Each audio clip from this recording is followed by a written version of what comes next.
Hi everyone, আসসালামু আলাইকুম। কেমন আছেন সবাই? আশা করি ভালো আছেন। এখনও যারা আমার চ্যানেলটিকে সাবস্ক্রাইব করেননি তারা একটু কষ্ট করে সাবস্ক্রাইব করবেন। এখন চলুন বেশি কথা না বাড়িয়ে গল্পে ফেরা যাক। অনবরত অরির ছটফটানি আর নড়াচড়ায় শারীন কিছুটা বিরক্ত বোধ করল। সে কপালে হাত রেখে সোজা হয়ে তাকালো অরির দিকে। কি সমস্যা? এভাবে দেখছো কেন? কিন্তু অরির দৃষ্টি তো অন্য কোথাও। শারীন অনির চোখ অনুসরণ করে তাকাতেই দেখতে পেল তার বউ এক বাচ্চার আচারের বক্সের দিকে কেমন করে লোভাতুর চোখে তাকিয়ে আছে। দেখে মনে হবে সুযোগ পেলেই বুঝি আচারের ওপর ঝাঁপিয়ে পড়বে। শারীন মেয়েটির দিকে তাকাতেই মেয়েটি অরিকে দেখে আরো একটু গুটিয়ে গেল। শারীন হঠাৎ একটু ঝুঁকে অরির কানের কাছে মুখ নিয়ে ফিসফিস করে বলল, আচার খাবে জান?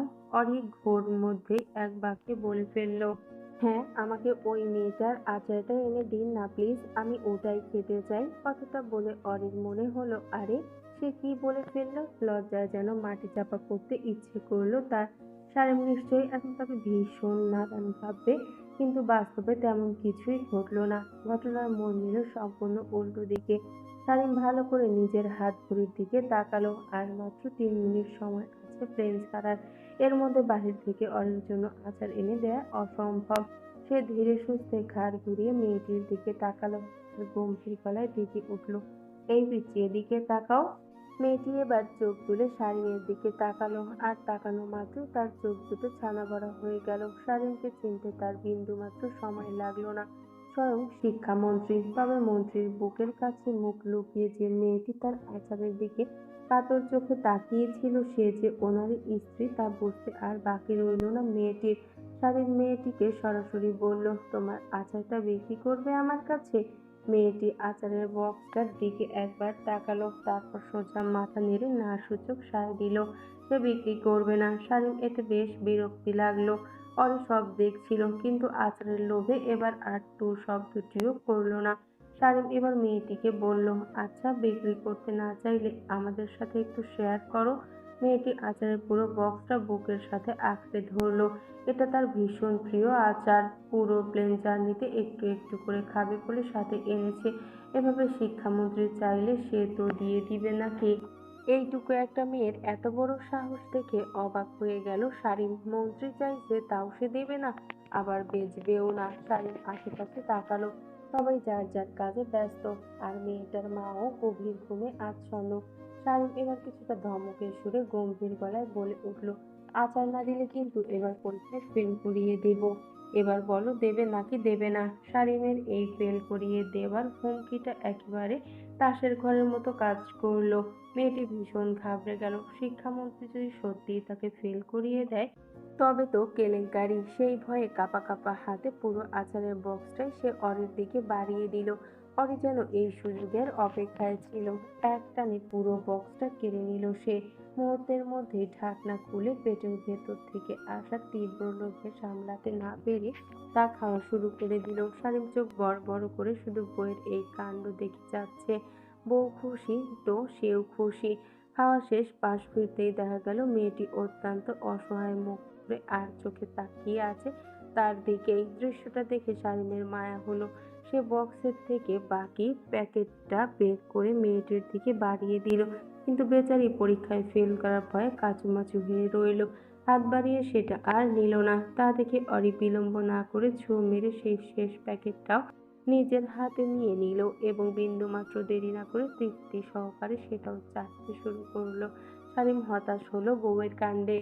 সন্ধ্যা 7টা নাগাদ বাজে।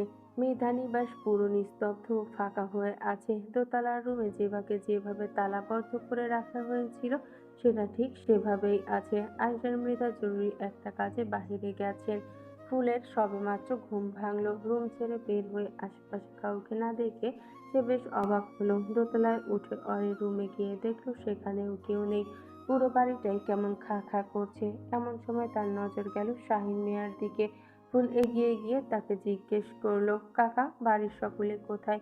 কাউকে যে দেখতে পাচ্ছি না। শাহিন মিয়া ভীষণ অবাক হলেন। এত বড় ঝড় বইয়ে গেল পুরো বাড়িতে, অথচ ফুল তার কিছুই জানে না। তিনি প্রশ্ন করলেন, আপনি জানেন না বাড়িতে কি ঘটেছে? ফুল আরো অবাক হয়ে শুধালো, বাড়িতে আবার কি ঘটলো? আমি ঔষধ খেয়ে ঘুমিয়েছিলাম, তাই কিছু টের পাইনি। শাহিন মিয়া একটা দীর্ঘশ্বাস ফেলল। ও বলল, তারপর একে একে ঘন্টা খানেক ঘটে যাওয়া আরশাদ মৃধার অপকর্ম থেকে শুরু করে সমস্ত বিস্তারিত ঘটনা খুলে বললেন। সব শোনার পর বিস্ময়ে দুচোখ ছানাবড়া হয়ে গেল ফুলের। আন্তারা মৃধা এতটা জঘন্য চরিত্রের মানুষ হতে পারে তা সে ঘুণাক্ষরেও ভাবতে পারেনি।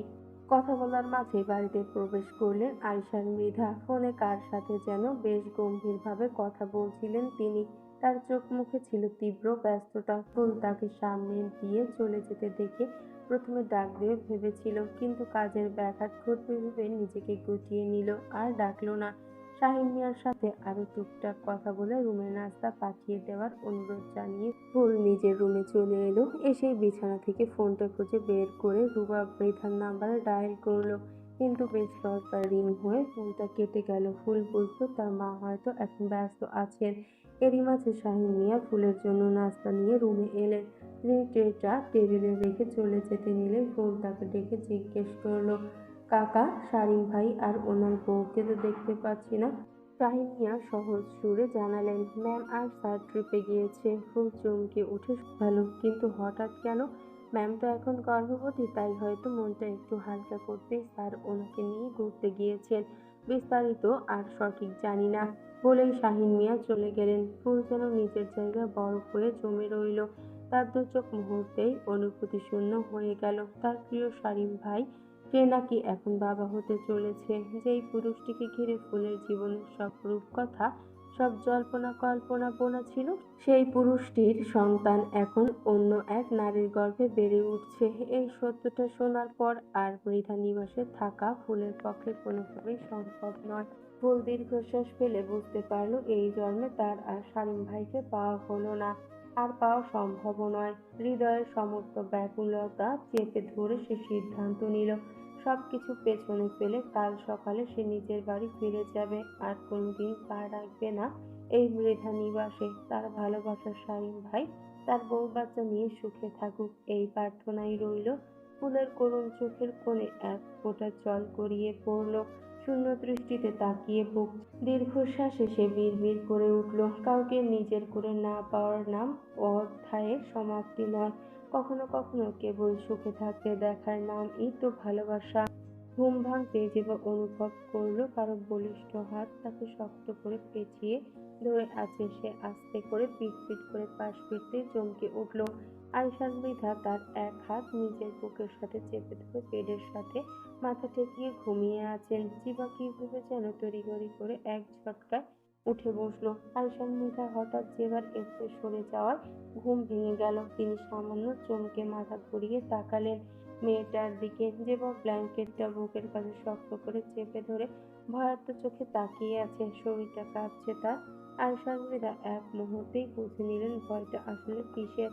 আন্তরা মৃধাকে ধাক্কা দেওয়ার অপরাধে তিনি হয়তো তাকে ভুল বুঝবে কিংবা কঠিন কোনো শাস্তি দেবে, এই আশঙ্কায় মেয়েটার ভয়ে জমে গেছে। আয়শা মৃধা ধীর পায়ে উঠে জেবার দিকে এগিয়ে এলেন। ওনার তপ্ত নিঃশ্বাস জেবার গালে এসে আছড়ে পড়তে মেয়েটা ভয়ে চোখ মুখ খিচে বন্ধ করে ফেলল, যেন শ্বাস নিতেও ভুলে গেছে সে। আয়শা মৃধা তার গম্ভীর চোখে তা পরখ করে আরো এক ধাপ কাছে এগিয়ে আসতেই জেবা আর নিজেকে ধরে রাখতে পারল না। হুট করে ফুঁপিয়ে উঠে ভাঙা ভাঙা গলায় বলে উঠল, দেখুন, আমি ইচ্ছে করে ওনাকে ধাক্কা দেইনি। উনি আমাকে আর আমাদের বাচ্চাটাকে আঘাত করতে চেয়েছিল, বিশ্বাস করুন। কথাটা শেষ করতে পারল না, তার আগেই আয়েশা মৃধা ব্যাকুল হয়ে উঠলেন। জেবাকে প্রায় এক টানে বুকের কাছাকাছি এনে অত্যন্ত উদ্বেগের সাথে শুধালেন, কোথায় আঘাত করেছে সে? তুমি কোথায় ব্যথা পেয়েছো বলো আমাকে। কষ্ট হচ্ছে কোথাও? জেবা হঠাৎ থমকে গেল। আয়েশা মৃধা আচমকা এমন ব্যাকুল আর কোমল ব্যবহার সে চরম অবাক হলো। অদ্ভুত এক বিস্ময় নিয়ে সে তাকাল লোকটার দিকে। জেবার এই এক দৃষ্টিতে তাকানো দেখে আয়শান মৃধা নিজের ভুল বুঝতে পারলেন এবং দ্রুত নিজেকে সামলে আগের মতো গম্ভীর ও স্বাভাবিক হয়ে গেলেন। জেবা অবাক কণ্ঠে জিজ্ঞেস করলো, কি হয়েছে আপনার? আপনি ঠিক আছেন তো? আয়শান মৃধা ইতস্তত করে চারপাশে নজর বোলালো। জেবার নিষ্পাপ চোখের দিকে সরাসরি তাকিয়ে কথা বলার সাহস যেন মুহূর্তেই হারিয়ে ফেলেছেন তিনি। আমার আবার কি হবে? আপনার ব্যবহারটা কেমন বদলে গেল হঠাৎ, সে কারণেই বলেছিলাম। আয়শান মৃধা কোনো প্রতিউত্তর করলেন না। খানিকক্ষণ নিস্তব্ধ থেকে ধীর পায়ে বারান্দার দিকে চলে গেলেন। ওনাকে চলে যেতে দেখে জেবা পিছু পিছু বারান্দায় গিয়ে হাজির হলো। আয়শান মৃধা সোফায় বসে এক মনে রাতের খোলা আকাশের দিকে তাকিয়ে আছে। জেবা কোনো দ্বিধা না করে ওনার পাশে গিয়ে বসলো। দুজনেই নীরবে আকাশের দিকে চেয়ে রইল। জিবা নীরবতা ভেঙে হঠাৎ বলে উঠল, আকাশের তারাগুলো কত সুন্দর, তাই না? আয়শান মৃধার চোখ আকাশেই রইল। চাঁদের বুকে এক ফালি রূপলি আলো আর যেন অর্ধচন্দ্রটা পূর্ণতা পেতে চলেছে। সেদিকে তাকিয়ে তিনি ধীর গলায় বললেন, আমার তেমনটা মনে হয় না। জেবা অবাক হয়ে জিজ্ঞেস করলো, কিন্তু কেন? আয়শান মৃধা বুকের ভেতর থেকে একটা গভীর দীর্ঘশ্বাস ফেললেন। শত তারার মাঝে একটা তারা খসে পড়লে বিশাল আকাশের তেমন কোনো ক্ষতি হয় না, অথচ একদিন চাঁদের দেখা না পেলে রাতের টুকটা বড্ড ফ্যাকাশে হয়ে যায়। যেবার শুনল কথাটা, মনে মনে কিছু একটা হিসাব কষে গভীর প্রশ্ন করে বসল, আপনিও তো আন্তারা আন্টিকে তারা বলে ডাকতেন, এখন আপনার সেই তারা যদি খসে পড়ে তবে আপনার হৃদয়ে কি নিঃস্ব হয়ে যাবে না? মৃধা শান্ত সুরে জবাব দিল, তারা খসে পড়ার দাগ ভেতরে থাকে, যদি বাহিরে কেউ সহজে বুঝতে পারে না, কিন্তু চাঁদের ক্ষেত্রে ব্যাপারটা ভিন্ন। সে ভেতরে বাহিরে দুদিকেই আলো ছড়ায়। সে চলে গেলে তার অনুপস্থিতির গভীর ক্ষত ভেতরে বাহিরে সবখানেই থেকেই স্পষ্ট হয়ে ওঠে, যা চাইলেও কখনো আড়াল করা যায় না। যে আবার হুট করেই জিজ্ঞেস করে ফেলল, আচ্ছা, আপনার জীবনে কি কখনো চাঁদের আগমন ঘটেছিল? আরিশান মৃধা জেবার দিকে তাকালেন। ওনার জীবনের চাঁদ বলতে তো একজনই এসেছে, অথচ সেই বোকা চাঁদটাই চাঁদের আলো গায়ে মেখে তাকে এই প্রশ্ন জিজ্ঞেস করছে। আরিশান মৃধার ঠোঁটের কোণে মৃদু হাসি ফুটিয়ে বললেন, ওই বোকা চাঁদটাকে গিয়ে জিজ্ঞেস করো তার আগমন ঘটেছে কি না। জেবা ভ্রু কুঁচকে কিছুক্ষণ ভেবে বলল, চাঁদ আবার বোকা হয় নাকি, আজব তো। আরিশান মৃধা হালকা হেসে বিড়বিড় করে বললেন, লুনা, ভীষণ বোকা তুমি। তবে কথাটা যেন শুনে ফেলল জেবা। লুনা নামটা শুনতেই তার কৌতূহল দ্বিগুণ হয়ে গেল। এই লুনা আবার মাঝখান থেকে কোত্থেকে এলো? সে আরিশান মৃধার আর একটু কাছে ঘেঁষে বসলো। ওনার কাঁধে কখন যে এক হাত ভর দিয়ে বসেছে তা মেয়েটা নিজেও খেয়াল করেনি, তবে আরিশান মৃধা ঠিকই তা অনুভব করলেন। যেবার এই অনাকাঙ্ক্ষিত স্পর্শ ওনার সুপ্ত হৃদয়ের অনুভূতিগুলোকে দোলা দিয়ে গেল। যেবা অধৈর্য হয়ে প্রশ্ন করল, আপনি কোন লুনার কথা বলছেন? কে সে? আপনার এক্স গার্লফ্রেন্ড বুঝি? আন্তরা আন্টির আগে সে কি আপনার জীবনে চাঁদ হয়ে এসেছিল? খুব বোকা ছিল বুঝি তিনি? যেবার এমন বোকা বোকা প্রশ্নে আরিশার মৃধার ভীষণ হাসি পেল, কিন্তু তিনি মুখে গম্ভীরতা রেখে বললেন, হুম, লুনা আমার কোনো গার্লফ্রেন্ড নয়। তাহলে কে সে? ওয়ান সাইডেড লাভ নিশ্চয়ই। আই অ্যাম রাইট, তাই না? আরিশার মৃধা মাথা নেড়ে না বোঝালেন। যেবা বেশ হতাশ হয়ে বলল, তাহলে কে বলুন না প্লিজ। আরিশার মৃধা এবার কিছুটা ঝুঁকে যেবার একদম কাছাকাছি এলেন। দুজনের মাঝে সবে 1 ইঞ্চি দূরত্ব। আরিশান মৃধা এতটা কাছে পেয়ে যেবা নিমিষেই নার্ভাস হয়ে গেল। বুকের ভেতরে হৃদস্পন্দন লাফাতে শুরু করলো। সে দ্রুত পিছিয়ে কিছুটা সরে বসলো। যেবা সরে যেতেই আরিশান মৃধা আবার সোজা হয়ে বসে রাতের চাঁদের উজ্জ্বলতার দিকে তাকালেন। যেবা ওনাকে আর উত্তর না দিতে দেখে চেপে গেল, তবে মনে মনে খচকা আর হাজারো সংশয় থেকে গেল। সব ভাবনার মাঝেই আচমকা আরিশান মৃধা জেবার কোলের ওপর নিজের মাথাটা এলিয়ে দিলেন। বিষয়টা বুঝতে পেরে কয়েক সেকেন্ড সময় লাগলো। তার পুরো শরীর শিহরে উঠল এক অজানা অনুভূতির জোয়ারে। জেবার শরীরের সেই মৃদু কম্পন আরিশান মৃধা স্পষ্ট অনুভব করলেন, তবে কিছু বললেন না। এই মুহূর্তে জেবার একটুখানি সান্নিধ্য, একটুখানি ওম পাওয়া ওনার ভীষণ প্রয়োজন। যেবা কাঠ হয়ে বসে রইল। আয়শান মৃধার মতো একজন গম্ভীর পুরুষ নিজে থেকে তার কোলে মাথা রাখছে, এটা তার কাছে এক অলৌকিক স্বপ্নের মতো মনে হচ্ছে। আয়শার মৃধা চোখ বন্ধ রেখেই এক অদ্ভুত আবদার করে বসলো। একটু মাথায় হাত বুলিয়ে দেবে জেবা? জেবার কানে কথাটা যেন মন্ত্রের মতো বাজলো। নিজের অজান্তেই তার নরম দুটো গেল আরিশান মৃধার সিল্কি চুলের ভাঁজে। এক পরম শান্তিতে চোখ বুজলেন আরিশান মৃধা। জেবার চোখ দুটো তখন এক দৃষ্টিতে চেয়ে রইল ওনার মুখের দিকে। ধীর হাতে আরিশান মৃধার কালোর মধ্যে রূপলি আভা মিশেলের চুলে বিলি কেটে দিতে লাগলো জেবা। চোখ বন্ধ রেখেই হঠাৎ আরিশান মৃধা গম্ভীর গলায় বলে উঠল, আমার এই পৃথিবীতে এত আগে আসা উচিত হয়নি, তাই না জেবা? জেবা হুট করেই এমন অদ্ভুত কথা শুনে থমকে গেল। সে কথার অর্থ বুঝতে না পেরে কি বলবে ভেবে পেল না। এই লোকটাকে সে কখনোই বুঝে উঠতে পারে না, কখন যে কি বলে ফেলে। আরিশান মৃধা আবার বলল, আমাকে বুঝতে না পারার এই এক দীর্ঘ আফসোস রয়ে গেল তোমার। জেবা চমকে উঠল। লোকটা কি তার মনের কথা জেনে গেল? সে কি মন পড়তে পারে নাকি? আরিশান মৃধা চোখ খুলে সোজা তাকালেন জেবার চোখের দিকে। চোখে চোখ পড়তেই জেবা দ্রুত দৃষ্টি সরিয়ে নিল, যা আরিশান মৃধার মোটেও পছন্দ হলো না। তবে তা গোপন রেখে তিনি আবারও বললেন, কখনো যদি মনে হয় আমি নিজের ক্ষমতার জোরে তোমার সব স্বাধীনতা কেড়ে নিয়েছি, তুমি কি তখন খুব বেশি রাগ করবে আমার উপর? ছেড়ে চলে যাওয়ার কথা বলবে? জেবার মাথা কাজ করছিল না। আজ লোকটার হয়েছেটা কি? একের পর এক অদ্ভুত আর অসংলগ্ন প্রশ্নের পসরা সাজিয়ে বসেছেন। জেবা আরিশান মৃধার দিকে তাকিয়ে শান্ত গলায় বলল, আমি জানি আপনি আমার সাথে কখনো এমন করবেন না, কারণ আপনার ব্যক্তিত্বে সেই নিষ্ঠুরতা নেই। আরিশান মৃধা চুপ করে রইলেন, আর কোনো কথা বাড়ালেন না। ওনার মনটা এখনো এক অদ্ভুত বিষণ্ণতায় ডুবে আছে। বয়সের বিশাল সমীকরণটা ওনাকে তাড়িয়ে বেড়াচ্ছে। আজ থেকে 2 বা 3 বছর পর তিনি যখন প্রবীণত্বের দিকে আরো এক ধাপ এগিয়ে যাবেন, তখন যে বা সবে মাত্র তার যৌবন সূচনা লগ্নে থাকবে। যদি সে সময় যে বা ওনার থেকে মুক্তি চায়, ওনার মতো এত বয়স্ক একজন পুরুষের সাথে মানিয়ে নিতে না পেরে দূরে সরে যেতে চায়, এই চিন্তাটা আরিশান মৃধা কোনোভাবেই মেনে নিতে পারছে না। এক অদ্ভুত ঈর্ষায় ওনার মনে হলো, ইচ্ছে করছে জেবাকে এখনই এমন কিছু খাইয়ে ওনার মতো 1 লাখে বুড়ি বানিয়ে দিতে, যাতে দুজনকে সব সময় সমান দেখায়। কিন্তু বাস্তবে তা অসম্ভব। একটা দীর্ঘশ্বাস ফেলল আরিশান মৃধা। যাই হয়ে যাক না কেন, নিজের সমস্ত সামর্থ্য দিয়ে তিনি জেবাকে শেষ নিঃশ্বাস পর্যন্ত আটকে রাখবেন। মেয়েটা না চাইলে না। এক জীবনে কারো প্রতি তিনি কখনো এতটা তীব্রভাবে আসক্তি হননি, যতটা এই মেয়েটা তাকে পাগল বানিয়ে ছেড়েছে। জেবা তখনও আনমনে আরিশান মৃধার চুলে হাত বুলিয়ে দিচ্ছিল, আর আরিশান মৃধা পরম শান্তিতে চোখ বুজে জীবনের সবচেয়ে সুন্দর মুহূর্তটা উপভোগ করছিল। দুজন সময়টা যেন সেখানেই একটু একটু করে থেমে গেল।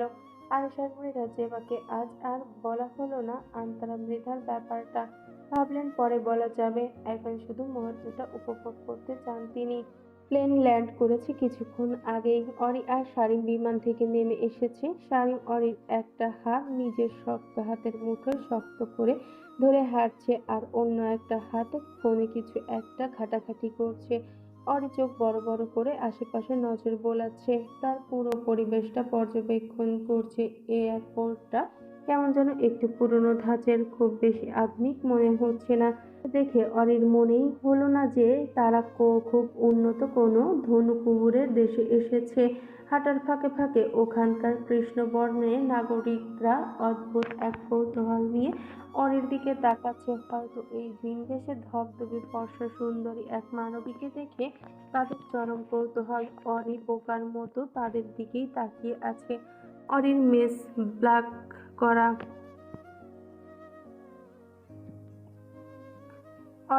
ব্ল্যাক করা চুলের খাঁজ থেকে বেরিয়ে হেয়ারগুলো বাতাসে আলতো করে দুলছে। এক হাত জিন্সের পকেটে গুজে হাঁটতে গিয়ে হঠাৎই অসাবধানতাবশত তার পা আটকে গেল নিজের জুতোর ফিতায়। অরি সঙ্গে সঙ্গে হাঁটা থামিয়ে সেখানে দাঁড়িয়ে পড়ল। অরিকে হঠাৎ দাঁড়িয়ে পড়তে দেখে পিছু ঘুরল শারীন। নজর নিচে যেতেই দেখলো অরির জুতোর ফিতা খুলে গেছে। অরি নিচু হয়ে সেখানে বাঁধতে যাবে, ঠিক তখনই শারীন তাকে আটকে দিল। নিজের হাত থেকে ফোনটা অরির হাতে ধরিয়ে দিয়ে কোনো দ্বিধা ছাড়াই শারীন হাঁটু গেড়ে বসে পড়ল রাস্তায়। চোখে অত্যন্ত যত্ন সহকারে অরির জুতার ফিতাটা বেঁধে দিতে লাগলো। আশেপাশে পথচারীরা হা করে সেই দৃশ্য দেখতে লাগলো। কেউ কেউ আবার ফোনে ক্যামেরা বন্দি করতে লাগলো উঁচিয়ে তার ক্যাপশনে। কেউ কেউ আবার ফোনের ক্যামেরা উঁচিয়ে তা ক্যাপচার ও করতে শুরু করলো। এমন পাবলিক প্লেসে শারীনকে তার জুতোর ফিতা বাঁধতে দিতে দেখে অরি ভীষণ লজ্জায় পড়ে গেল। সে ইতস্তত করে নিচু স্বরে শারীনকে বলল, শারীন, কি করছেন এসব? লোকজন কেমন হাঁ করে দেখছে, আমাদের খেয়াল আছে? শারীন ধীরে সুস্থে জুতার ফিতা বেঁধে সোজা হয়ে উঠে দাঁড়ালো। এরপর অরির শার্টের কলারটা একটু ঠিক করে দিতে দিতে নির্বিকার ভঙ্গিতে বলল, দেখুক গে, যা ইচ্ছে সে আমার বউ, আমি যা খুশি করবো, তাতে কার কি? অরি মুখ বাঁকিয়ে বলল, সেজন্য এভাবে সবার সামনে পাবলিক প্লেসে? শারীন অরির চোখের দিকে তাকিয়ে গমগমে গলায় বলল, তোমাকে আগলে রাখার জন্য আমার কাছে প্রাইভেট আর পাবলিক প্লেস বলে আলাদা কিছু নেই। আমার কাছে গুরুত্বপূর্ণ শুধু তুমি। অরির চোখ উল্টে বলল, হয়েছে হয়েছে, বুঝেছি, অত ঢং করতে হবে না। তা একটা কথা বলুন তো, প্লেনে এতবার জিজ্ঞেস করলাম তাও তো বললেন না। অরি এবার আশেপাশে নজর বুলিয়ে নিল, তারপর দু কোমরে হাত দিয়ে বেশ কায়দা করে শারীনকে বলল, এখন আমি যা জিজ্ঞেস করবো সোজা তার উত্তর দিবেন, কোনো চালাকি না। শারীন ঠোঁটের কোণে হাসি চেপে রেখে বলল, ঠিক আছে, বলেন, আপনার কি জানার আছে চন্দ্রিমা? অরি এবার আইব্রো নাচিয়ে বলল, শারীন ব্রো, আপনি আমাকে ঠিক কোথায় নিয়ে এসেছেন বলুন তো? অরির মুখে ব্রো ডাক শুনে শারীন না হেসে পারল না। চোখের সানগ্লাসটা একটু নিচে নামিয়ে অরির একদম কাছাকাছি হয়ে বলল, কেন বউ, উগান্ডা তোমার পছন্দ হয়নি বুঝি? অরি যেন নিজের কানকে বিশ্বাস করতে পারছিল না। শারীন তাকে হানিমুনে নিয়ে এসেছে, তাও আবার উগান্ডা। একটা মানুষ ঠিক কতটা অদ্ভুত মানসিকতার হলে এমন এক শখ পুষে রাখতে পারে, তা শারীনকে না দেখলে অরি জানতেই পারত না। অরি যদি এহ জন্মে কোনো দেশের প্রতি তীব্র অনীহা ও নিন্দা থেকে থাকে, তবে সেটা হলো উগান্ডা। আর নিয়তির কি পরিহাস, শেষমেশ তাকে এই দেশেই আসতে হলো। অরিকে স্তব্ধ হয়ে থাকতে দেখে শারীন আগ্রহ নিয়ে শুধালো, কি হলো বউ, একদম চুপ হয়ে গেলে যে? কিছু তো বলো জায়গাটার সম্পর্কে। অরি রাগী চোখে শারীনের দিকে তাকিয়ে জবাব দিল, কি বলবো এই জায়গা নিয়ে? বলার তো কিছুই নেই। সত্যি করে বলুন তো শারীন, আপনার মাথায় এসব আজব চিন্তা ভাবনা আসে কিভাবে? না মানে, এটাও কি ঘুরতে আসার মতো কোনো জায়গা হলো? কি আছে এই দেশে? শারীন একদম ভাবতেশহীন মুখে বলল, কিছু নেই তো। তো কি রুম আছে? অরির চোখ দুটো বড় বড় করে জিজ্ঞাসা করলো, রুম দিয়ে কি হবে শুনি? শারীন অরি আর একটু কাছাকাছি ঘেঁষে বাঁকা হেসে নিচু স্বরে বলল, তোমার আমার বাসর। কথাটা শুনে অরি দু কান চেপে ধরে পড়ল, ছি, লোকটা কতটা নির্লজ্জ হলে রাস্তাঘাটে এসব কথা অনায়াসে বলে ফেলতে পারে। অরি বিরক্ত ও লজ্জায় কাচুমাচু হয়ে বলল, আপনি এত অসভ্য কেন শারীন? বাচ্চার বাবা হতে চলেছেন, এবার তো অন্তত ভালো হন। শারীন বেশ আক্ষেপে সুরে বলল, আমি আগে ভালোই ছিলাম বউ, কিন্তু তুমি তোমার প্রেমের ফাঁদে ফেলে আমার নিষ্পাপ মনটাকে এমন অসভ্য বানিয়েছ। এখন আর ভালো হওয়ার কোনো পথ খোলা নেই। শারীনের এমন উত্তর শুনে অরি হতাশার একটা দীর্ঘশ্বাস ফেলল। কপালে দুহাত রেখে নিজেকে কিছুটা শান্ত করার চেষ্টা করলো। সে ভাবতে থাকলো, এ কোন লোকের পাল্লায় পড়লো। ঠিক তখনই তাদের সামনে এসে থামলো একটি কালো রঙের গাড়ি। মূলত রিসর্ট পর্যন্ত পৌঁছানোর জন্য শারীন এই গাড়িটি আগে থেকেই বুক করেছিল। গাড়ি থামতেই ড্রাইভার দ্রুত নেমে এসে পেছনের দরজা খুলে দিল। শারীন অরির হাত ধরে গাড়ির দিকে নিয়ে যেতে চাইল, কিন্তু অরি জেদ ধরে দাঁড়িয়ে পড়ল, বলল, অসভ্য পুরুষ, ছাড়ুন আমার হাত, আমি কোনো উগান্ডা ফুগান্ডা যাব না। আপনার সাথে আমার এমন হানিমুনের কোনো প্রয়োজন নেই, এখানে এক মুহূর্তও নয়। আমাকে এখনই বাড়ি নিয়ে চলুন। অরির এমন আচরণে শারীন এবার কিছুটা বিরক্ত হলো। কত শখ করে বউকে নিয়ে একান্তের সময় কাটাবে বলে এমন একটা চমৎকার জায়গায় নিয়ে এলো, আর বউ কিনা সব বয়কট করে ফিরে যেতে চাইছে। সে গম্ভীর গলায় বলল, চন্দ্রিমা, একদম ঢং করবে না বলছি, দ্রুত গাড়িতে উঠে বসো। অরি সাফ জানিয়ে দিল, না, আমি কিছুতেই যাব না। কিন্তু অরির কথা কর্ণপাত না করে শারীন এক টান মেরে তাকে গাড়িতে বসিয়ে দিল এবং বাইরে থেকে দরজার লক আটকে দিল। গাড়ি লক করতে করতে সে কড়া সুরে বলল, তোমাকে উগান্ডায় যেতে হবে, যা বলছি চুপচাপ মেনে নাও। এরপর শারিম ঘুরে এসে অন্য পাশের দরজা খুলে বসে ভেতর থেকে লক করে দিল। গাড়ি চলতে শুরু করলো। অরির আগে বিরক্তিতে শারিমের সামনে একটা ট্রু শব্দও করলো না। বেচারি মনে মনে ভাবছে যেবার যখন জানবে সে হানিমুনে উগান্ডা গিয়েছিল, না জানি মেয়েটা তাকে নিয়ে কতটা মজা উড়াবে। এর মধ্যে শারিম আর চোখে বারবার অরির দিকে চাইছে, তবে অরি অভিমান পুষে শারিমের দিকে ফিরেও তাকাচ্ছে না। কিছুক্ষণের মধ্যে তারা পৌঁছে গেল জনমানবহীন এক নৈসর্গিক পাহাড় রিসোর্টে। এতক্ষণ অরি অভিমান করে বাহিরের দিকে একবারও তাকায়নি, কিন্তু গাড়ি থামতেই সে চোখ তুলে তাকাতে বাধ্য হলো এবং দৃশ্যটি দেখা মাত্র বিস্ময় স্তব্ধ হয়ে গেল। প্রকৃতি কি অসামান্য আর অপরূপ তা দেখে অরি চোখ ফেরাতে পারল না। রিসোর্টটি একেবারে ঝর্ণার গা ঘেঁষে তৈরি করা হয়েছে। রুমের বারান্দা থেকে কাচের মতো স্বচ্ছ জলরাশি স্পষ্ট দেখা যায়। পাহাড়ি ঢালে ফুটে আছে রঙিন সব বুনো ফুল, আর হাওয়ায় ভেসে আসছে তাদের মিষ্টি সুবাস। কাঠের তৈরি রিসোর্টের কটেজগুলো দেখতে দারুণ মানানসই। শারিম অরির হাত ধরে ভেতরে প্রবেশ করলো। রুমটি আগেই বুক করা ছিল। ভেতরে পা রাখতেই শারিম সযত্নে দরজার লক খুলে দিল। অরি ভেতরে না গিয়ে দাঁড়িয়ে মুগ্ধ হয়ে সোজা চলে গেল ঝর্ণার মুখোমুখি বারান্দায়। তাদের রুমটি একদম প্রপাতের কিনারায় তৈরি। শারিম জেনে বুঝেই এই জায়গাটা নির্বাচন করেছে, কারণ আরিশান মৃধার কাছ থেকে সে জেনেছিল যে অরি জলপ্রপাত ভীষণ ভালোবাসে।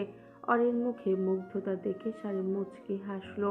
এমন সময় দরজায় টোকা পড়ল। শারিম গিয়ে দরজা খুলতেই দেখা গেল এক ওয়েটার ট্রে হাতে দাঁড়িয়ে আছে। একটি ট্রেতে খাবার আর অন্যটিতে কিছু পোশাকের প্যাকেট, যেগুলো শারিম আগেই অর্ডার করেছিল। ওয়েটার জিনিসগুলো রেখে চলে যেতেই শারিম আবার দরজা আটকে দিল। অরি তখনও তন্ময় হয়ে জলপ্রপাতের সৌন্দর্য দেখছিল। শারিম আস্তে আস্তে অরির পেছনে এসে দাঁড়ালো। কিছু বুঝে ওঠার আগেই আলতো করে দু হাতে তাকে জড়িয়ে ধরল। শারিমের উষ্ণ স্পর্শে অরির শরীর শিউরে উঠল। শারিম তার কানের কাছে মুখ এনে ফিসফিস করে বলল, জায়গাটা পছন্দ হয়েছে তোমার? অরি মিষ্টি হেসে ওপর নিচ মাথা নাড়ল। উৎফুল্ল গলায় বলল, খুব খুব খুব পছন্দ হয়েছে। আমি ভাবতেই পারিনি উগান্ডায় এত সুন্দর একটি জায়গা থাকতে পারে। আপনাকে অনেক ধন্যবাদ শারিম, আমাকে এখানে নিয়ে আসার জন্য। শারিম মৃদু হাসলো। দুজন চুপচাপ দাঁড়িয়ে পাহাড়ে বেয়ে গড়িয়ে পড়া ঝর্ণার জলরাশি আর রঙিন প্রজাপতিদের ফুলের ওপর উড়ে বেড়ানোর দৃশ্য উপভোগ করতে লাগলো। কিছুক্ষণ পর শারিম অরিকে ছেড়ে সামনে এসে দাঁড়ালো। অরির দিকে তাকিয়ে বলল, পোশাকটা বদলে নাও, গতকাল থেকে একই ড্রেস পরে আছো, অস্বস্তি লাগতে পারে। অরি সায় জানিয়ে শারিমের সঙ্গে ঘরে ফিরে এলো। শারিম শপিং ব্যাগগুলো অরির দিকে এগিয়ে দিতেই অরি ভ্রু কুঁচকে শুধালো, এগুলো কি? শারিম বলল, এখানে কিছু নতুন কাপড় আছে, যা ভালো লাগে তাই পরে নাও। অরি উৎফুল্ল মনে প্যাকেটগুলো খুলতেই চমকে গেল। প্রতিটা প্যাকেটে অত্যন্ত চমৎকার সব শাড়ি রাখা। অরি মুগ্ধ চোখে শাড়িগুলোর দিকে তাকালো। শারিম শুধালো, পছন্দ হয়েছে? অরি লাজুক হেসে মাথা নেড়ে সায় দিল। শারিম হেসে বলল, তাহলে পছন্দ মতো একটা পরে নাও। অরি সেখান থেকে একটি গাঢ় নীল রঙের শাড়ি বেছে নিয়ে ওয়াশরুমের দিকে পা বাড়ালো। শারিম পেছন থেকে ডেকে উঠল, বলল, কোথায় যাচ্ছ? অরি শাড়িটা দেখিয়ে বলল, চেঞ্জ করতে। এখানেই পরো। শারিম সহজ গলায় বলল। অরি অবাক হয়ে তাকালো। তার সামনে শাড়ি পরবে মানে? অরি দ্বিধা বুঝতে পেরে শারিম নিজেই বুঝিয়ে বলল, ওয়াশরুমের মেঝে ভেজা স্লিপ কেটে পরে যেতে পারো, এখানেই ড্রেস চেঞ্জ করো, সমস্যা নেই। আমি বাহিরে গিয়ে অপেক্ষা করছি। এই বলে শারিম দরজা খুলে বাহিরে চলে গেল। শারিম বাহিরে যেতেই অরি যেন স্বস্তির নিঃশ্বাস ফেলল। এরপর ধীরে সুস্থে নীল শাড়িটা গায়ে জড়িয়ে নিল। আঁচলটা এক পাশে রেখে সে ঘরের বড় আয়নাটার সামনে গিয়ে দাঁড়ালো। শাড়ি সে আগেও অনেকবার পরেছে, কিন্তু আজকের মতো নিজেকে কখনো এত অপূর্ব আর আলাদা লাগেনি। হয়তো মনের ভেতরে আনন্দ আর ভালোবাসার কারণেই আজ তাকে এত স্নিগ্ধ লাগছে। ঠিক তখনই শারিম দরজা খুলে ভেতরে প্রবেশ করলো। অরি ঠিকঠাক শাড়িটা পরতে পেরেছে কিনা দেখতে। কিন্তু নীল শাড়িতে অরিকে দেখা মাত্রই শারীনের চোখ দুটো যেন থমকে গেল। তার হৃদস্পন্দন দ্রুত হতে শুরু করলো, নিজের ওপর থেকে নিয়ন্ত্রণ হারিয়ে যেতে লাগলো। অরিকে এর আগেও সে দুবার শাড়িতে দেখেছে, কিন্তু আজকের মতো এমন নেশা ধরানো রূপ সে আগে কখনো দেখেনি। শারীমের এমন অপলক চাহনি দেখে অরি ভীষণ লজ্জা পেল। লজ্জায় মুখটা শাড়ির আঁচলে ঢেকে নিল। শারীম তা দেখে ঠোঁটের কোনো বাঁকা হাসি ফুটিয়ে অরির দিকে এগিয়ে এলো। কিছু বুঝে ওঠার আগেই শারীম তাকে টেনে নিজের বুকের কাছে নিয়ে এলো। শারীমের বাহুবন্ধনে আবদ্ধ হয়ে অরি লজ্জায় যেন আরো দ্বিগুণ হয়ে গেল। সে নিজের মুখটা শারীমের চওড়া বুকে লুকিয়ে ফেলল। শারীম অরির থুতনি ধরে মুখটা উপরে তুলে তার দিকে ফেরালো। চোখাচোখি হতেই অরির পুরো শরীর কেঁপে উঠল। শারীমের সেই গভীর নেশাক্ত চোখে তাকিয়ে থাকার সাহস যেন তার ছিল না। পরবর্তীতে কয়েক সেকেন্ডের ব্যবধানে শারীম অরির পুরো মুখমণ্ডল ভালোবাসার পরশ এঁকে দিল। অরি নিজেকে সামলাতে না পেরে আদুরে দু হাতে শারীমের গলা জড়িয়ে ধরল। অরির এই সাড়া পেয়ে শারীম নিয়ন্ত্রণ যেন পুরোপুরি হারিয়ে ফেলল। আস্তে আস্তে নিজের অধর অরির অধরের দিকে বাড়ালো। ঠিক তখনই যখন সে অরির অধরে নিজের অধর মেলাতে যাবে, পকেটে রাখা শারীমের মোবাইল ফোনটি সশব্দে বেজে উঠল। মুহূর্তের মধ্যেই দুজনের ধ্যান ভাঙল। এতক্ষণ কি ঘটছিল ভেবে অরি দ্রুত শারীমের কাছ থেকে সরে দাঁড়ালো এবং নিজের শাড়িটা কিছুটা ঠিকঠাক করে নিল। শারীম ফোন হাতে নিয়ে দেখল সিম কোম্পানির অনাকাঙ্ক্ষিত কল। রাগে শারীমের মেজাজ চটে গেল। মনে মনে কলদাতা কোম্পানিকে শতখানেক গালি দিল সে। তার সমস্ত রোমান্সের 12টা বাজিয়ে দিল এই বেয়াদব কলটা। শারীম ফোনটা ঝটপট সাইলেন্ট মোডে রেখে নিঃশব্দে অরির দিকে ফিরে তাকালো। তবে চোখ ফেরাতেই সে দেখল অরি আর ঘরে নেই। লজ্জায় রাঙা হয়ে মেয়েটা ততক্ষণে আবার বাহিরের বারান্দায় গিয়ে দাঁড়িয়েছে। শারীম ধীর পায়ে বারান্দায় গিয়ে অরির পাশে দাঁড়ালো। অরি তাকে এত দ্রুত ফিরে আসতে দেখে হালকা একটু হেসে জিজ্ঞেস করলো, আপনার ফোন এসেছিল না? এত দ্রুত কথা শেষ হয়ে গেল? শারীম বিরক্তি ভাবটা লুকিয়ে বলল, আরে না, কাস্টমার কেয়ারের ফালতু কল এসেছিল। অরি আলতো করে বলল। ও আবার সামনের পাহাড় আর ফুটপাতের দিকে নজর দিল। শারীমের তৃষ্ণার্ত দৃষ্টি তখনও অরির ওপর নিবদ্ধ। নিজের ঠোঁট দুটো সামান্য ভেজিয়ে নিয়ে হঠাৎ মোলায়েম গলায় বলে উঠল, তোমাকে আজ ভীষণ সুন্দর দেখাচ্ছে চন্দ্রিমা। শারীমের মুখ থেকে এমন সহসা প্রশংসা শুনে অরির বুকের ভেতরটা যেন এক অচেনা শিহরণে কেঁপে উঠল। ভীষণ খুশির দোলা লাগার পাশাপাশি লজ্জায় তার গাল দুটো একদম লাল হয়ে গেল। অরির এই লজ্জারাঙা রূপ দেখে শারীম ঠোঁট চেপে এক গাল হাসল। দুজনে আরো কিছুক্ষণ নীরবতা উপভোগ করে একসাথে ঝর্ণাধারা দেখে ঘরের ভেতরে ফিরে এলো। শারীম আর দেরি না করে অরিকে সাথে নিয়ে রুমেই সকালের নাস্তাটা সেরে নিল। যদিও অরি একদমই খাওয়ার ইচ্ছে ছিল না, শরীরটা কেমন যেন ম্যাজম্যাজ করছে, কিন্তু শারীম কোনো অজুহাত শুনল না। একদম নিজ হাতে জোর করে তাকে খাইয়ে দিল। তবে বিপত্তি ঘটল খাওয়ার শেষেই। পেটে খাবার পড়ার সাথে সাথেই প্রবল অস্বস্তি শুরু হলো অরির। আর পরক্ষণে সে বাথরুমে গিয়ে এক গাদা বমি করে দিল। ঘটনাটি দেখে শারীম ভীষণ চিন্তিত হয়ে পড়ল। দেশ ছাড়ার আগে অরিকে আরও একবার ডাক্তার না দেখিয়ে নিয়ে আসায় আফসোস হতে লাগলো তার মনে। মনে মনে ভেবে নিল কাল অরিকে নিয়ে শহরের দিকে ঘুরতে বের হলে সুযোগ বুঝে ভালো কোনো গাইনোলজিস্টের কাছে নিয়ে যাবে। বমি করার পর অরির শরীর একেবারে ছেড়ে দিয়েছে। সে দু চোখ বুজে শান্ত হয়ে বিছানায় হেলান দিয়ে শুয়ে পড়ল। তার ঠিক পাশেই বসে রইল শারীম। রুমে এসির সুব্যবস্থা নেই। পাহাড়ি আবহাওয়ার কারণে একটা সিলিং ফ্যানই ঘুরছে।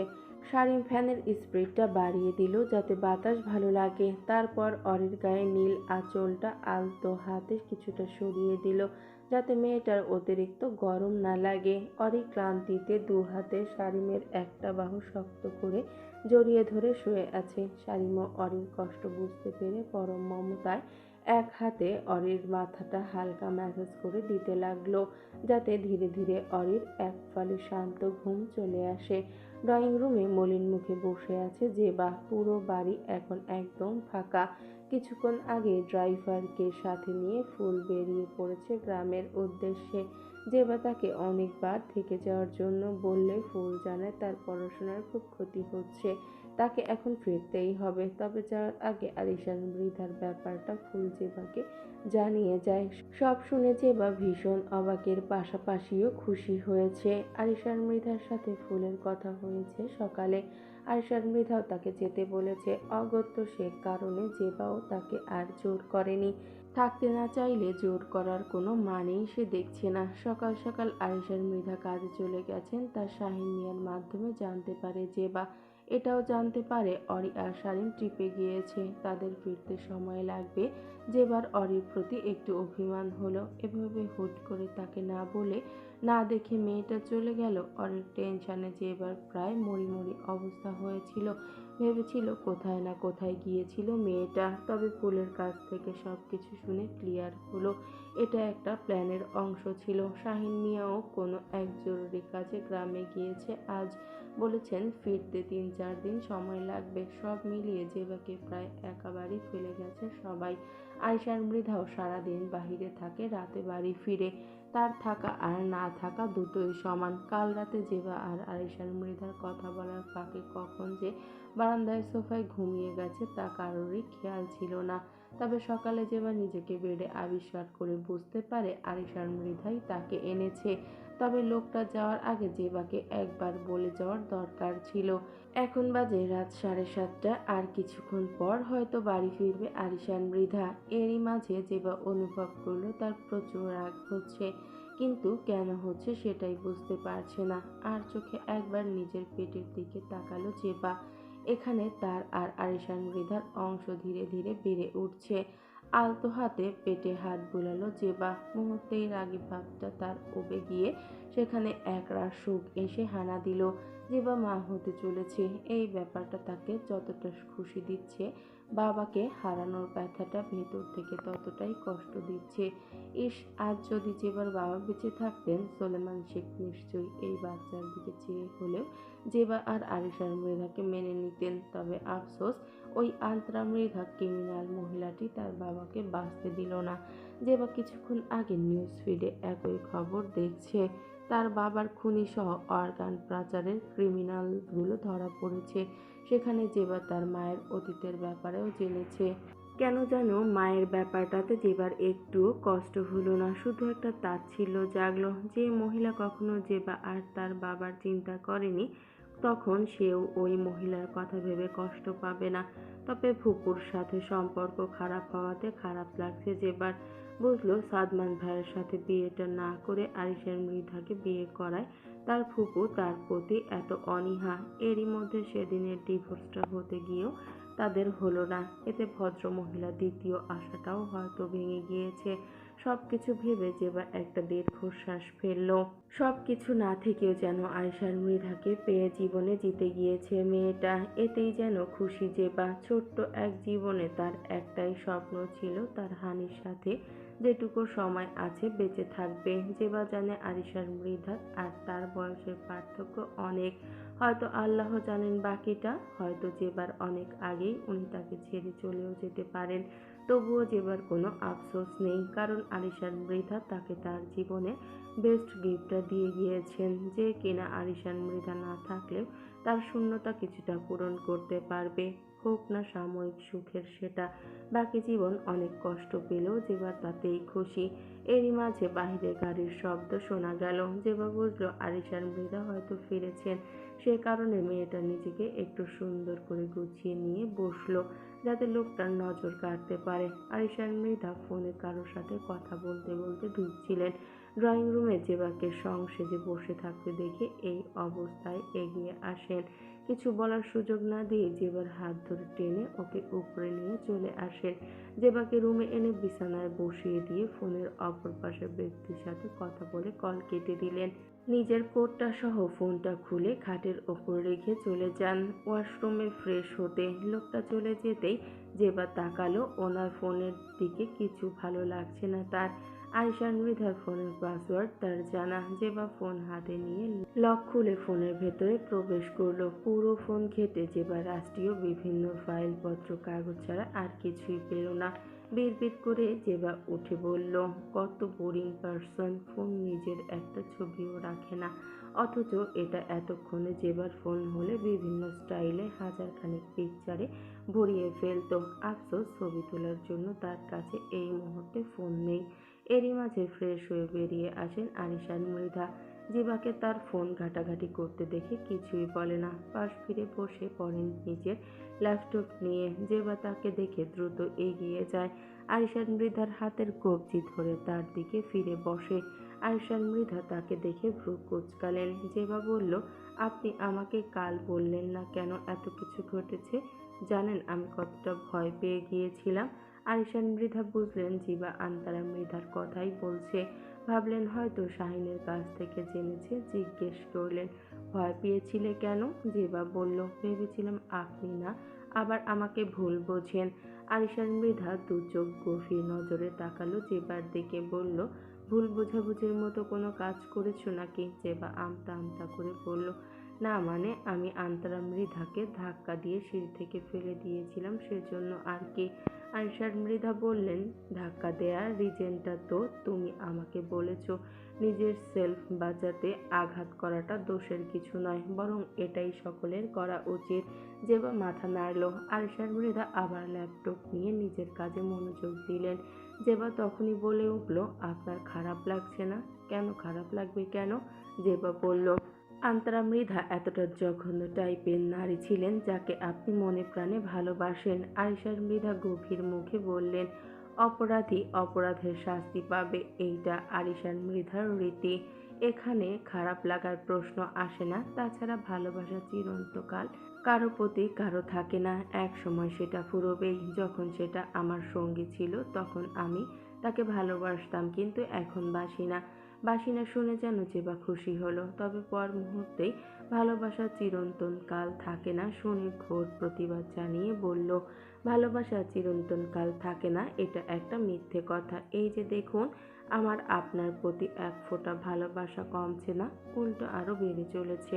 আপনি এটা কেন মেনে নিচ্ছেন না? আসলে আপনি কখনোই আন্তরা মৃধাকে ভালোবাসেননি, ওইটা আপনার মোহ ছিল। আরিশান মৃধা জেবার যুক্তি শুনে মনে মনে হাসলেন। বললেন, ভালোবাসা নিয়ে তোমার পিএইচডি করা দেখছি। জেবা মাথা নাড়ল। আরিশান মৃধা কিছু বললেন না তাকে। আবার ফিরে আগের মতো নিজের কাজে মনোনিবেশ করলেন। আরিশান মৃধাকে আবার বিজি দেখে ভালো লাগলো না জেবার। আগের মতোই ওনার কবজিতে হাত ধরে চেপে ডাক দিলেন, শুনছেন? আরিশান মৃধা যেন কাজের ফাঁকেই আবার থেমে গেলেন। জেবার মুখে শুনছেন ডাক্তার শুনে ওনাকে অদ্ভুত রকমের একটা শিহরণ দিল। দু চোখ জেবার চোখে নিবদ্ধ হলো, কিন্তু জেবা শেষ হয়ে পাত্তা দিল না। বলল, আপনাকে কিছু বলার ছিল আমার। আরিশান মৃধা বললেন, বলো কি বলবে? জেবা কিছুটা ভেবে চিনতে ইতস্তত নিয়ে বলল, আমার ফোন লাগবে। আরিশান মৃধা বিছানার পাশ থেকে নিজের ফোনটা তুলে জেবার দিকে বাড়িয়ে দিলেন। তা দেখে অবাক হয়ে তাড়াহুড়ো করে মানা করে বলল, আরে আমি আপনার ফোনের কথা বলছি না, তাহলে কিসের কথা বলছো? জেবা মিনমিন করে বলল, আমার ফোনটা ভেঙে গেছে, আমার একটা ফোন দরকার। দরকার নেই। জেবা মাথা তুলে তড়িৎভাবে চাইল, দরকার নেই মানে? লোকটা তাকে ডাইরেক্ট মানা করে দিল। জেবার জানা মতে এই লোকের টাকা পয়সার অভাব নেই, যে কিনে দিতে পারবে না। আর দ্বিতীয়ত লোকটা কিপ্টে প্রজাতিরও নয়, বরং অরি থাকতে অরিকে দুহাত ভরে খরচ করাতো। তাহলে দরকার নেই কেন পড়লো? জেবা জিজ্ঞেস করলো। দরকার নেই মানে কি? আপনি আমাকে একটা ফোন কিনে দিতে পারবেন না? আরিশান মৃধা চোখের ইশারায় না করে বললেন, ফোন দিয়ে তোমার কি কাজ বলো? জেবা বলল, ফোনে মানুষের কত কাজই তো থাকতে পারে, সেসব আমি আপনাকে কেন বলবো? আরিশান মৃধা বলল, না বললে থাক, আমি জানার জন্য আগ্রহী না। কিছু দরকার পড়লে আমার ফোন ইউজ করবে, বুঝেছি। আরিশান মৃধা শান্ত গলায় বললেন, কি বুঝেছো? জেবা বলল, আপনার কাছে এই মুহূর্তে টাকা নেই। আরিশান মৃধা মাথা নেড়ে জানালেন, ঠিক ধরেছ, আমার পকেট শূন্য। জেবা অবাক হলো। সে তো জাস্ট লোকটাকে একটু বাজাতে বলেছিল, কিন্তু লোকটা উল্টো তার তীর তার দিকেই ছুড়ল। আপনি মিথ্যে কেন বলছেন? আপনার কাছে টাকা নেই? তাহলে এত বড় কোম্পানি থেকে যে টাকাগুলো আসে ওইগুলো কি শারীন ভাই একা খায় নাকি? সত্যি করে বলুন তো, আপনি কত টাকার মালিক? আরিশান মৃধা বললেন, হিসেব করে দেখিনি কখনো। করবেন কিভাবে? হিসেব করে শেষ করা গেলে তো করবেন। আচ্ছা, এত টাকা থাকতে নিজের বউকে একটা ফোন কিনে দিতে আপনার এত কি সমস্যা? আপনি তো দেখছি আসলেই অতিমাত্রার কিপ্টে লোক। আরিশান মৃধা কাজে মন রেখেই বললেন, যা ইচ্ছে ভাবো। কি ভাববো? কিপ্টে লোক কোথাকার। একটা ফোন কিনে দিলে কি এমন সমস্যা হয় ওনার? সমস্যা আছে, বিরাট বড় সমস্যা। সেটা জেবা কৌতূহলী হয়ে জিজ্ঞেস করলো, বলুন না প্লিজ, সমস্যাটা আসলে কি?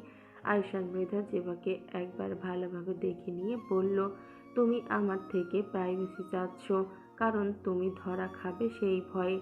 জেবা অবাক হয়ে জিজ্ঞেস করলো, কি নিয়ে ধরা খাবো? পরকীয়ায়। জেবার বিস্ময়ে চোখ দুটো বড় হয়ে গেল। লোকটা তাকে নিয়ে এসব বলবে বা ভাবে তা যেন মেয়েটা ঘুণাক্ষরেও ছিল না। আপনি আমাকে নিয়ে এসব ভাবেন? না ভাবার কি আছে?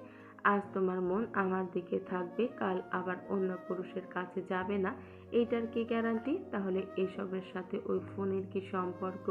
আরিশান মৃধা বললেন, কারণ ফোন মাধ্যমেই তোমার সাথে তার পরিচয়টা হয়েছে, সে কারণে ফোনটাই আসল কালপ্রিট। যেবার আগ থেকে বলল, আপনার এমন কেন মনে হলো আমার সাথে তার ফোনেই পরিচয় হবে? হতে তো পারে অন্য কোনোভাবে রাস্তাঘাটে, বা তার সাথে আমার পরিচয় হলো। আয়েশার মৃধা মৃদু হেসে বললেন, হবে না কেন? যেবা অবাক হয়ে জিজ্ঞেস করলো। আয়েশার মৃধা বললেন, কারণ তুমি বাড়ি থেকে বের হচ্ছ না। আমার অনুমতি ছাড়া তোমার বাড়ির বাহিরে পা রাখা নিষেধ। কোথাও গেলে আমার সাথে বের হবে। আরিশাদ মৃধার কথাগুলো শুনে জেবা বেশ কিছুক্ষণের জন্য চুপ হয়ে গেল। পর মুহূর্তেই হঠাৎ কি যেন ভেবে মুচকি হাসল। আরিশাদ মৃধা তার হাসির কারণ বুঝলেন না। জেবা হাসতে হাসতে আরিশাদ মৃধার বুকে ঢলে পড়ে বলল, আপনি আমাকে নিয়ে কবে থেকে এত জেলাস ফিল করছেন হানি? থতমত খেলেন আরিশাদ মৃধা।